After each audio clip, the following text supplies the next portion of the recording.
Hi all of you. A warm welcome to this chemistry session. Myself Vinita from Catch 25 Science Academy. और सब कैसे हो?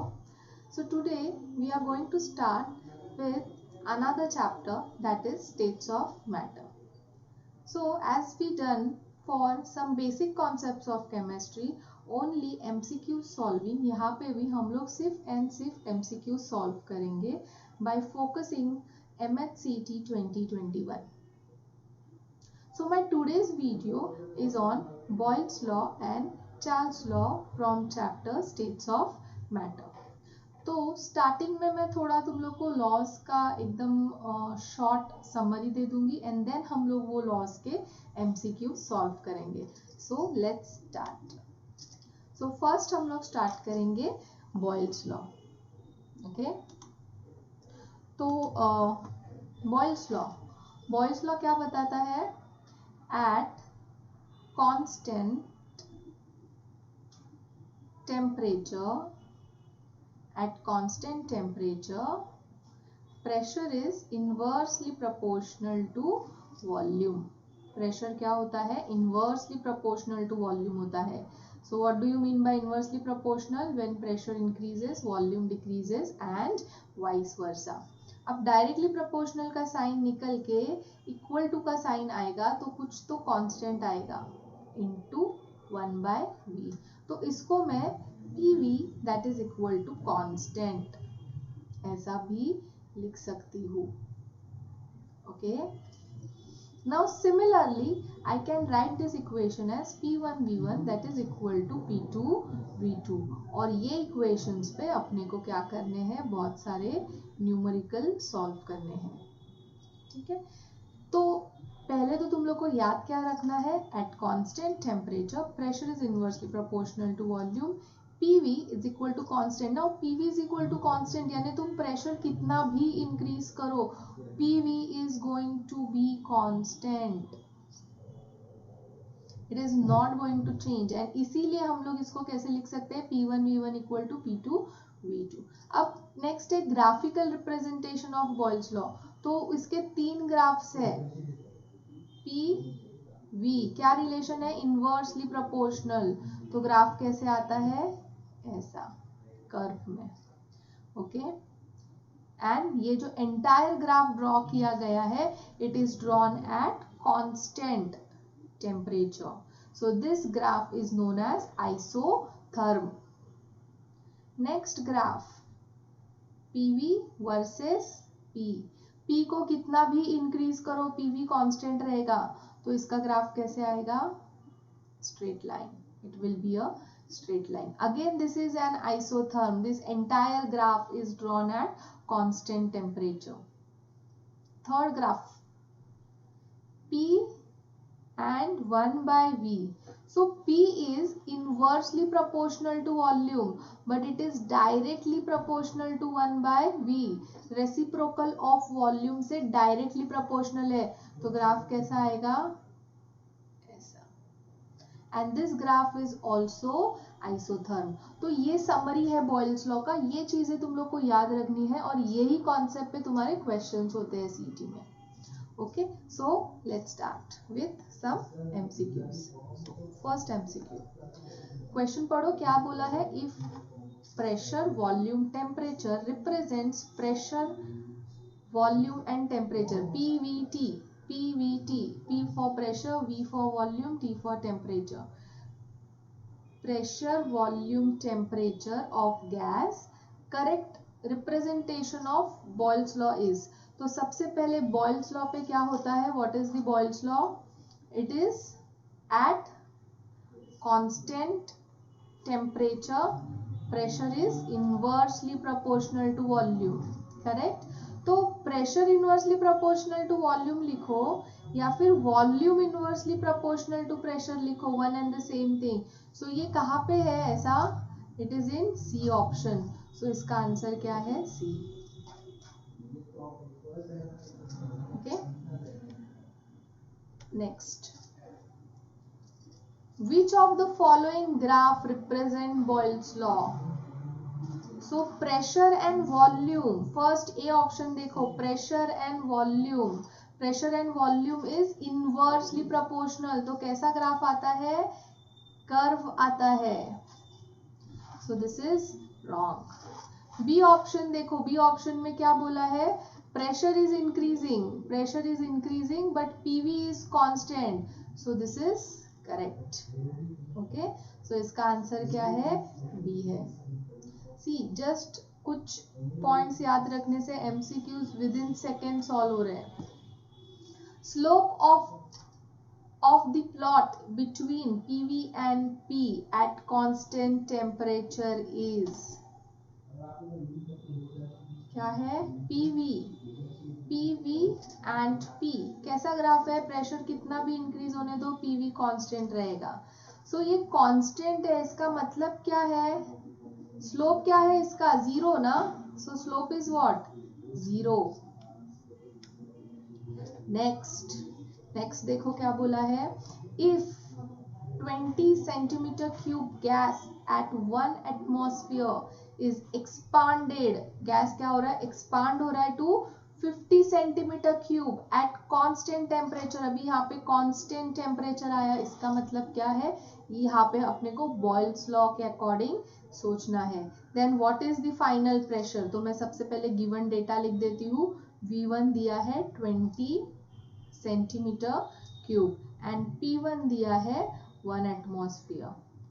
फिर gas expand होता है and volume becomes 50 centimetre cube and what is the final pressure, so क्या formula आएगा, P1 V1 that is equal to P2 V2, P1 is 1, V1 is 20, P2 and this is 50। तो options देखो, अपने को calculations करने का जरूरत नहीं है, सिर्फ इसको रीअरेंज करने का जरूरत है। So it will be how much, 20/50। So just check out which option, अरे इधर ही है ना, ए ऑप्शन है ना correct, so answer is what, A. कितना इजी है। नेक्स्ट क्वेश्चन पढ़ो, क्या दिया है, ठीक से क्वेश्चन पढ़ना बहुत जरूरी होता है।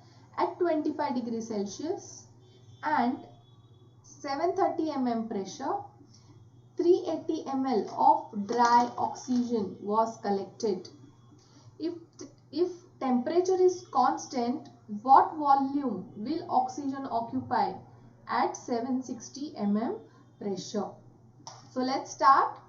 Given data लिख देते हैं, टेम्परेचर कितना बोला है, 25 डिग्री सेल्सियस, प्रेशर कितना है 730 mm, वॉल्यूम कितना है 380 ml। अभी बोला है यहाँ पे टेम्परेचर कांस्टेंट, मीन्स इन लोग ने तुम लोग को हिंट दिया है, it is a boils law, so temperature is constant. What volume will be occupied, यानी मुझे यहाँ पे क्या कैलकुलेट करना है, V2 कैलकुलेट करना है, एंड प्रेशर कितना है 760 mm। So let's start Boyle's law, P1 V1 that is equal to P2 V2, so V2 will be P1 V1 upon P2, P1 कितना है 730, V1 is how much 380 and P2 is 760, 1 जा 2 जा, सो ये कितना आएगा 2 जा 6 जा, सॉरी 3 जा 6 जा एंड 5 जा, 365 ml। ओके, सो आंसर क्या आएगा, ए 365 ml। सो एकदम बेसिक क्वेश्चंस आते हैं बॉयल्स लॉ पे, कुछ टेंशन लेने का जरूरत नहीं है। जो मैंने फर्स्ट स्लाइड पे बताया था, सिर्फ उतना डेटा याद रखो बॉयल्स लॉ के लिए, and then you can just simply calculate MCQs on Boyle's law. So let's start with Charles law. अब चार्ल्स लॉ ने क्या बताया, ठीक से सुनो। अगर तुम्हारा टेम्परेचर 0 डिग्री सेल्सियस है और इस टेम्परेचर को मैं इंक्रीज करके 1 डिग्री सेल्सियस करती हूँ, तो सपोज 0 डिग्री सेल्सियस पे वॉल्यूम है V नॉट, तो जब भी temperature will increase bye 1 degree Celsius, volume will also increase by a factor of 1/273.15। पहले जितना भी वॉल्यूम रहेगा उसमें 1/273.15 से वॉल्यूम क्या होगा, इंक्रीज होगा। सो सिमिलरली अभी मेरा टेम्परेचर 2 डिग्री सेल्सियस हो जाता है, सो वॉल्यूम कितना होगा, इनिशियली जो भी वॉल्यूम है 0 डिग्री सेल्सियस पे, उसमें कितना 2/273.15 से वॉल्यूम मेरा इंक्रीज हो जाएगा। अभी सपोज मैंने टेम्परेचर को इंक्रीज किया T डिग्री सेल्सियस पे, तो मेरा वॉल्यूम में क्या चेंज होगा, पहले मेरा जितना भी 0 डिग्री सेल्सियस पे वॉल्यूम है उसमें T टाइम्स T/273.15 से मेरा वॉल्यूम क्या होगा, इंक्रीज होगा। Clear? Similarly if volume is decrease to -1 degree Celsius, तो वॉल्यूम भी डिक्रीज हो जाएगा। वॉल्यूम कितना होगा, इनिशियल जो भी वॉल्यूम है उसमें 1/273.15 के फैक्टर से डिक्रीज होगा। If temperature is decrease to -2 degree Celsius, so volume will also decreased by 2 times na, 2 times. Similarly if I am decreasing the temperature to -T degree Celsius, so volume will also decrease by T/273.15 के factor से।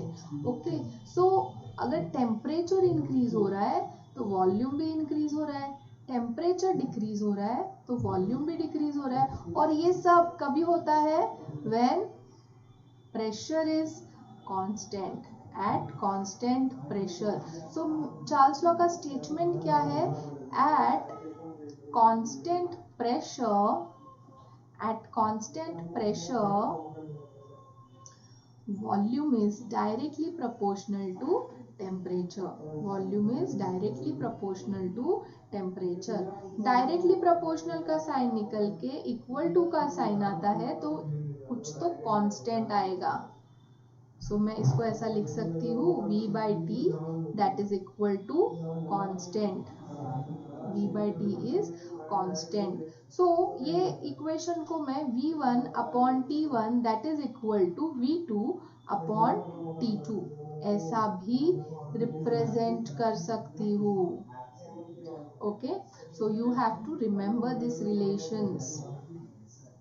Now suppose मेरा temperature है -273 degree Celsius, तो volume में क्या change आएगा, means पहले 0 degree Celsius temperature था और टेम्परेचर मेरा डिक्रीज हो गया -273 डिग्री सेल्सियस पे, तो वॉल्यूम में क्या चेंज आएगा, volume will become V0 minus, so ये कितना हो जाएगा, 0 हो जाएगा ना।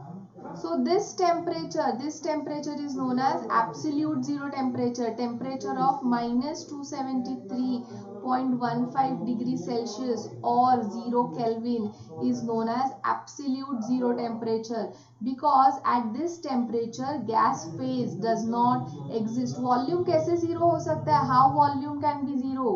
Volume at -273.15, how it can be zero? Matter है, matter has some mass and it also has volume. So gas is nothing but a part of matter, तो उसका volume zero नहीं हो सकता है। इसका मतलब है at this temperature gas gets convert to liquid or solid. So at this temperature gas phase does not exist. Okay, and that temperature is known as absolute zero temperature.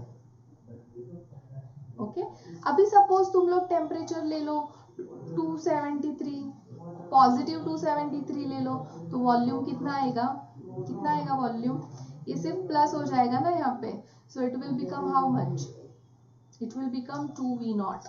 कितना हो जाता है, 2V0 हो जाता है। सो वॉल्यूम, टेम्परेचर जैसे increase होता है वॉल्यूम भी इंक्रीज होता है, जैसे टेम्परेचर डिक्रीज होता है वॉल्यूम भी डिक्रीज होता है। तो अभी मुझे क्या करना है, I want to draw a graph for this. So let's draw a graph. Lowest temperature जो होता है गैस के लिए वो -273.15 डिग्री सेल्सियस कंसिडर किया जाता है। ओके, सो हम लोग क्या करते हैं अभी, ग्राफ ड्रॉ करते हैं, वॉल्यूम वर्सेस टेम्परेचर। सो वाई एक्सिस पे मैं वॉल्यूम ले लेती हूँ और एक्स एक्सिस पे टेम्परेचर। तो यहाँ पे 0 डिग्री सेल्सियस है, यहाँ पे +273.15 degree Celsius and -273.15 degree Celsius. तो ये टेम्परेचर पे volume was 0 and volume increases with increasing temperature. So graph कैसे आएगा, ऐसा आएगा। So this entire graph is drawn at constant pressure and therefore this graph is known as what? It is known as isobar. Graph plotted at constant pressure is isobar. Okay? तो ये मैंने तुम लोग को शॉर्ट समरी दे दिया Charles law का और यही कॉन्सेप्ट्स पे क्वेश्चन आते हैं। So let's start with MCQs.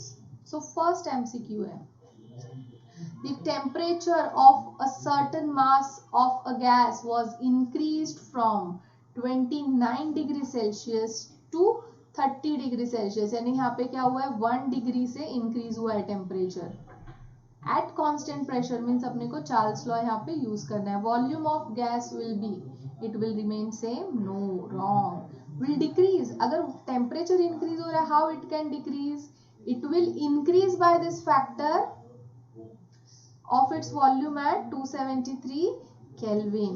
So your answer is this. Okay.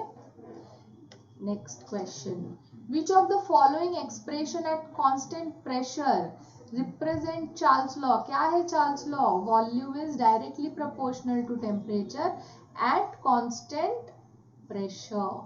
So क्या आएगा यहाँ पे? C. Next. Correct representation of Charles law क्या था? चार्ल्स लॉ का ग्राफ -273.15 0 एंड +273.15। सो ये क्या होता है, बराबर ना? तो ये करेक्ट है क्या? नहीं। ये करेक्ट है?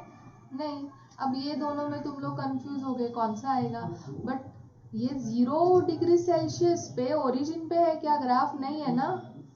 0 पे किधर है? इधर बीच में है। सो आंसर कौन सा करेक्ट है? ये भी रॉन्ग है। So what is the correct? B. Correct, बराबर ना? चलो next question. Which of the following volume temperature plot represent the behaviour of 1 mole of ideal gas at 1 atmospheric pressure? तो सारे ग्राफ्स को बराबर से ऑब्जर्व करो और मुझे बताओ क्या कॉमन है। सब में V1 कॉमन है, सब जगह पे देखो। 22.4 लीटर सी है ना।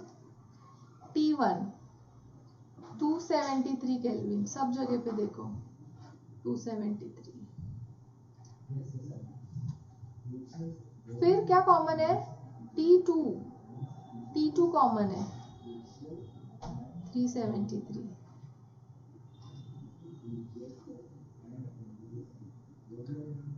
और अब मुझे क्या कैलकुलेट करना है? V2। फॉर्मूला क्या आएगा? V1 T1 that is equal to V2 T2।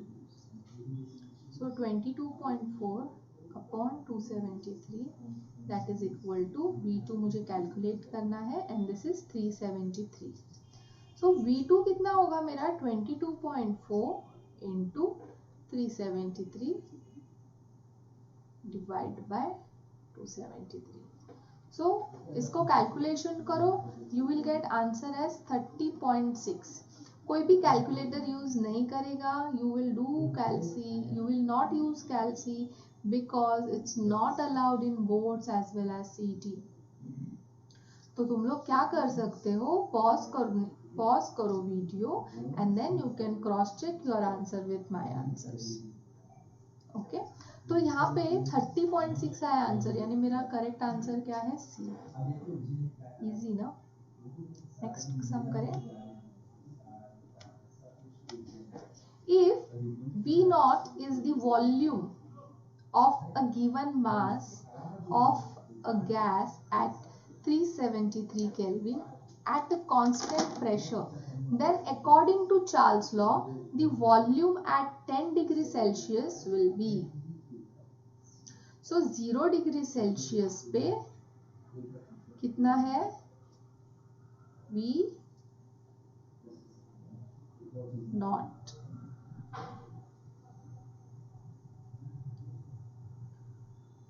तो 10 डिग्री सेल्सियस के लिए कितना वॉल्यूम रहेगा ऐसा पूछा है।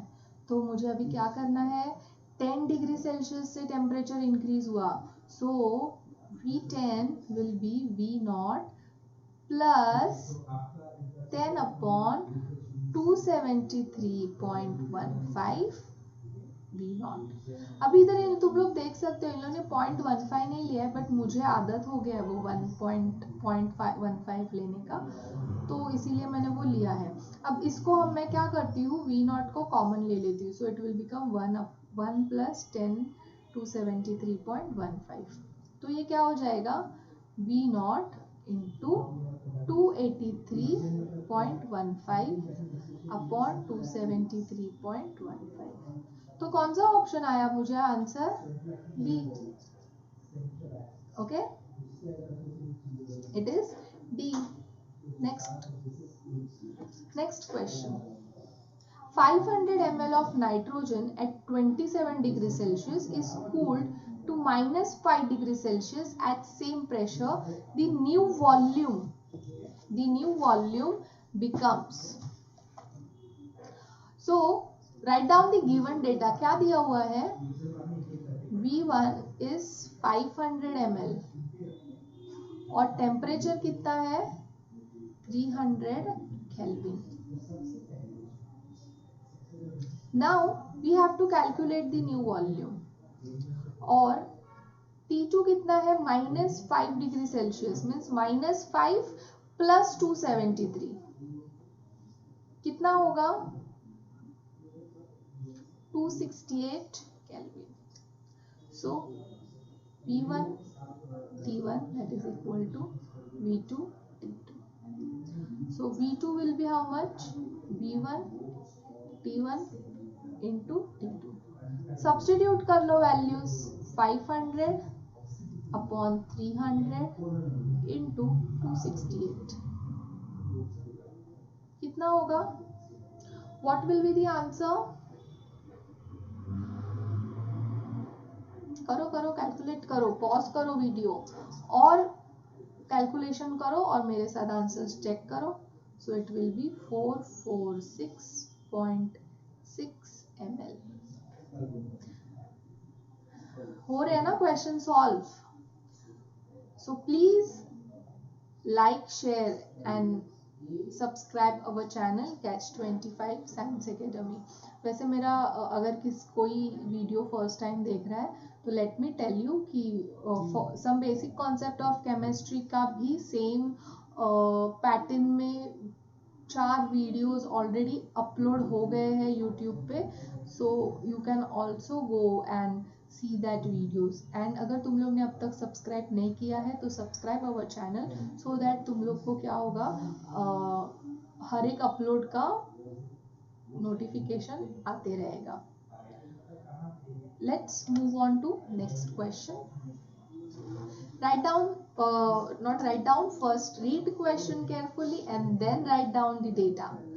400 centimeter cube of oxygen at 25 degrees Celsius were cooled to -3 degrees Celsius without change in pressure। The contraction in volume will be। So मैं क्या करूंगी, सबसे पहले वॉल्यूम लिख देती हूँ। वॉल्यूम कितना है 400 सेंटीमीटर क्यूब और तभी टेम्परेचर कितना था 27 degree Celsius, that is 300 kelvin. Always remember temperature हमेशा केल्विन में ही तुम लोग को करना है यूज। डिग्री सेल्सियस से करोगे आंसर रॉन्ग आएगा।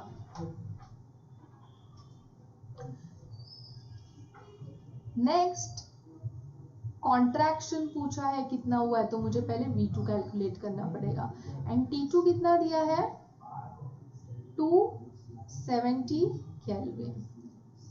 So now let's calculate formula V1 T1 that is equal to V2 T2.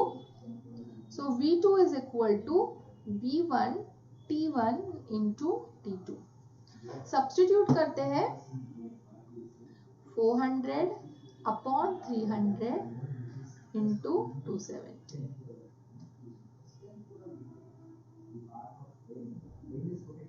कितना? चलो कैलकुलेशन करो फटाफट, पॉज करो वीडियो और मेरे साथ आंसर क्रॉस चेक करना. चलो पॉज करो फटाफट, कैलकुलेशन करो. सो answer is 360 centimetre cube. So what will be the contraction? पहले 400 सेंटीमीटर क्यूब था, अब हुआ 360. सो कॉन्ट्रैक्शन कितना होगा? V2 minus V1 that is 400 minus 360. तो कितना होगा? 40 centimetre cube. So answer is easy लग रहे हैं ना? तो बहुत इजी क्वेश्चंस होते हैं चार्ल्स लॉ के, बॉयल्स लॉ के, और आगे हम लोग और भी क्वेश्चंस करेंगे. थोड़ा थोड़ा पढ़ के भी आया करो तो और इजी लगेगा. Okay, so this was my last question for this video. In next video I will be covering Gay-Lussac's law, Avogadro law and ideal gas equation. So we'll do some MCQs on this laws. ठीक है, तो ये वाला जो मैंने आज करवाया है उसको एक बार टेक्स्ट बुक से महाराष्ट्र स्टेट बोर्ड का टेक्स्ट बुक से बराबर से रीड करना ये दो लॉ को, और मार्वेल से इसके बेस सारे MCQ सॉल्व कर लेना.